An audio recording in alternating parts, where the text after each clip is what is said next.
ઓમ ગણેશ, હર હર મહાદેવ.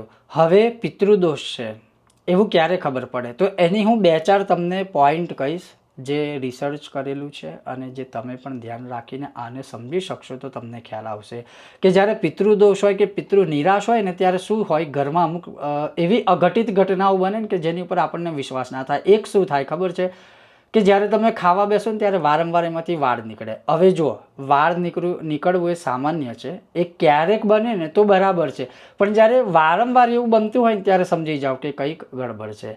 બીજા નંબરમાં, તમે ઘર એટલું બધું સાફ સફાઈ રાખો, ઘર તમે બહુ સાફ રાખતા હોય ને છતાંય ઘરમાંથી ક્યાંક ને ક્યાંક તમને નેગેટિવિટી ફીલ થાય, દુર્ગંધ આવતી હોય એવું તમને ફીલ થતું હોય ત્યારે સમજી જાઓ કે પિતૃદોષ છે. ત્રીજા નંબરમાં, ઘરમાં અમુક લોકોના શરીરમાંથી છે ને દુર્ગંધ બહુ આવતી હોય.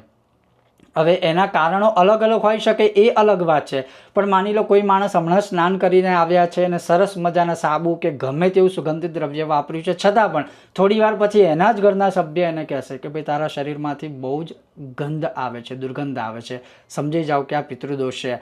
વારંવાર તમારા સપનામાં સાપ દેખાવો, વારંવાર તમને પાણી દેખાવું, વારંવાર કોઈ ભૂત પ્રેત પિશાચ આદિ આવા ગભરામણવાળા તમને ડરાવના સપના આવે, વારંવાર તમને ઊંઘમાં ગભરામણ થવી, વારંવાર તમે સૂતા હોય ને અચાનક જ જાગી જાઓ, વારંવાર તમને શરીરે પરસેવો થઈ જાય, તો અન્ય કારણોને છોડો, પણ વારંવાર આ વસ્તુ જ્યારે થતું હોય ત્યારે સમજી જાઓ કે પિતૃદોષ છે.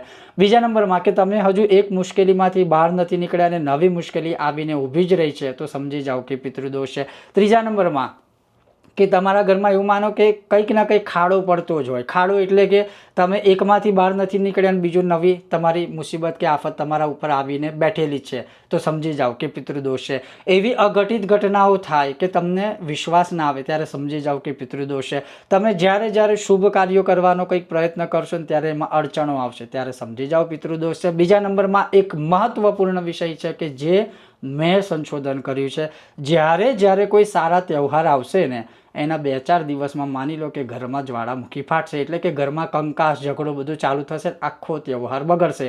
સમજી જાઓ પિતૃદોષ છે. ઓમ ગણેશ.